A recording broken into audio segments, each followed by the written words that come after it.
Hi YouTube, it's Kathy and this is my March 2023 reading wrap-up. If you're not already aware, I do weekly entertainment wrap-ups of everything I read, watch, and listen to, but today we're just talking about the books.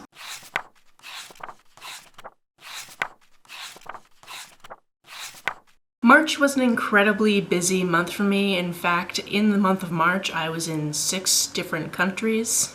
Started out in Canada, went to England, then Scotland, then the Netherlands, then Germany, and I'm currently in the Czech Republic. And yes, I will eventually have more travel vlogs up about that. I have one up so far, and then I got sick, and then my voice sounded like this, so I didn't feel like doing voiceovers. I will eventually do that. You can, however, see all my pictures over on Instagram. I'm going to start with my nerdy, hardcore stats and charts, and then get into what I read. Also, I put chapter markers in all of my videos, so if you need to skip over something or go back to something, all of that is down below.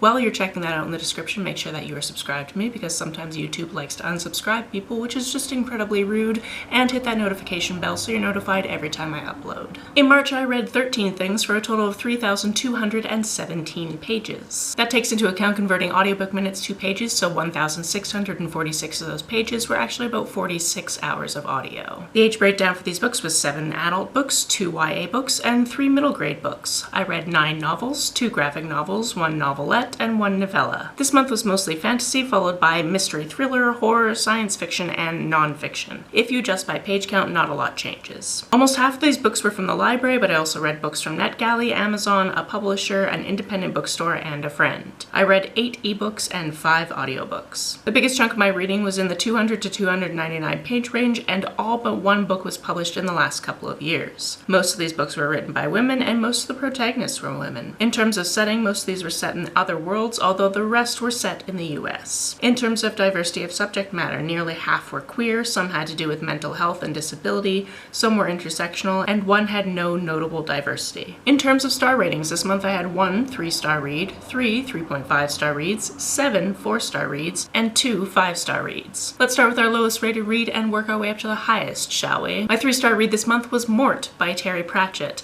This is part of the Discworld series. This is the first in the Death books, and I am going to be so mad if I read all of these books and find out I only really like the Witches books and possibly the Guards books, because I've read one of those before and I also liked it. This is the 4th Discworld book, which means I have a lot to go, but I did enjoy aspects of this. However, there were just sections that were just going on and on and on, and occasionally you find some really, really good lines, but it got to the point where I couldn't actually finish this while reading it. I actually finished it by listening to the 2-hour BBC radio drama version of it. So I basically read about 3/4 of this and then I listened to the entirety of the radio drama, so I figure I can count this as read. Mort is about this kid that's kind of a screw up and he ends up being Death's apprentice. Death just kind of leaves him to do Death's duties, and of course things go wrong because Mort is a screw up. Again, it was kind of fun, and the character of Death himself is very, very funny to me, so I'm looking forward to more of his books and less of Mort being in those books, hopefully. On to my 3.5-star books, the first one being one of my graphic novels, which was The Moth Keeper by Kay O'Neill. This one is about this person who has just taken on this role of the Moth Keeper in this society where that is very, very important. Essentially, they have to take the moths out at night so they can roam around, they can eat, but they have to be back before the light is up. Also, this is a nocturnal society, and all of that is explained within the text of the book. However, this protagonist puts a lot of pressure on herself, so really this book is about burnout and the fact that you can ask for help and the fact that you don't have to sit there and be like, I'm not useful enough, I have to be more useful to other people, because other people can be there to support you. The art was really pretty. I've read things by Kay O'Neill before and really enjoyed them, so I was expecting to enjoy this one, and I did. Next we have The Mimicking of Known Successes. This one is a Sherlock Holmes retelling, except for it's 2 ladies and it's set on Jupiter. Essentially, these 2 characters used to be roommates back at school. There was kind of a thing between them and they haven't seen each other in about 5 years, but the Sherlock Holmes character needs the help of the Watson character to solve this mystery of this person who went to the end of one of the lines on the rail system and then just disappeared from there. So it seems like they probably just jumped off or were pushed off and you'll never be able to find the body. This was good, but there were a lot of technical elements that had to do with living on Jupiter that I didn't really end up caring too much about, and I felt like there's too much focus on that, which was a really cool idea, and not enough focus on the characters and what was going on with the mystery. That being said, I obviously ultimately enjoyed my time with it, but I would have liked to see more about the mystery and less about Jupiter. Next we have Green Things Grow from Cinder. This is a Cinderella retelling that has to do with a trans mask main character who ends up going to a friend's wedding as himself for the first time with some help from a magical element, and ends up falling for a man he's had a crush on for quite some while, and that man also seems to enjoy his company, but of course at midnight he has to split, so do they end up getting together? This was the novelette I read. I believe it was about 32 pages long, and it was super adorable. It was a really fun take on the Cinderella story, and I highly recommend it. On to my 4-star reads, the first one being another graphic novel, and that's Girl Haven. This one is about a main character whose mom disappeared about 3 years ago. Nobody knows where the mom went, but she created this whole incredible world, and all of these costumes and paintings and writings about it are in this shed in the backyard. He makes friends with a bunch of girls at school, and they're all hanging out in his backyard, and they notice this shed and they go into it, and they're like, hey, it looks like this is a spell to go to this world. Let's like just try the spell. They're just playing along or whatever. But then the spell actually takes them to this world, and the weird thing about that is only girls are supposed to be able to go to this world. I picked this one up because I woke up one morning and a friend of mine had sent me a picture of this book because they found it in a thrift store and asked if I'd read it before, and I said I hadn't, but the library had a digital copy, so I basically checked it out immediately, read it, and I went, yeah, this is as cute as it looks. Next we have Extasia by Claire Legrand. This one is set in a dystopian future where this cult has basically sequestered itself. It's very, very religious, and the members of this cult are pretty sure they are the only people that still exist, and stepping out of line in any way, shape, or form is heavily, heavily frowned upon. This is also a very, very patriarchal society, and they look down on anybody who has anything like, say, magic, which does in fact exist, as our main character comes to find out. This one had a lot of really interesting things to say. However, I read this at the very beginning of the month, so I don't have all of those ideas fresh in my mind anymore, because obviously it has been a very long month for me, so I don't have all of the details, but I do remember really enjoying my time with this book.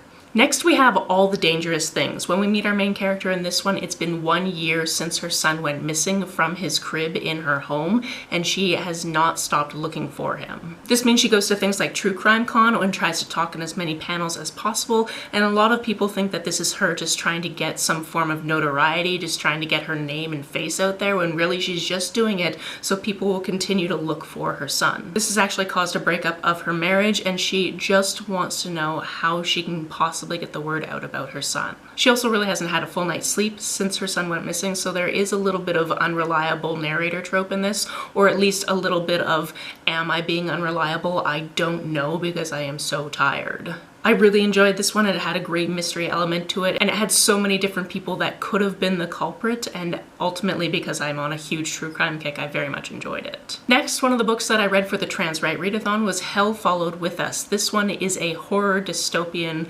YA that takes place in a future where a cult has basically taken over the world by putting out this disease that has killed a lot of people, and then also has another disease that turns certain people into these creatures that in turn kill the other people. This one is highly based on religion, and our main character is a boy who has escaped this religion so he can live as his authentic self. He ends up meeting up with a group of other queer folks and just trying to survive, even though he's been infected with this disease that is basically ripping him apart from the inside out. This one is incredibly graphic and gory, but I absolutely enjoyed my time with it. Next we have The First Day of Spring by Nancy Tucker, and as we start out this book, our 8-year-old protagonist lets us know that she has just killed a boy. From there, we get a second perspective of this single woman who is raising her daughter and something that happens to her daughter, and how she freaks out about the potential of what this could mean for their family. These two plots do eventually come together, and I thought this was paced in such an incredibly interesting way. It was so easy to get swept along with these narratives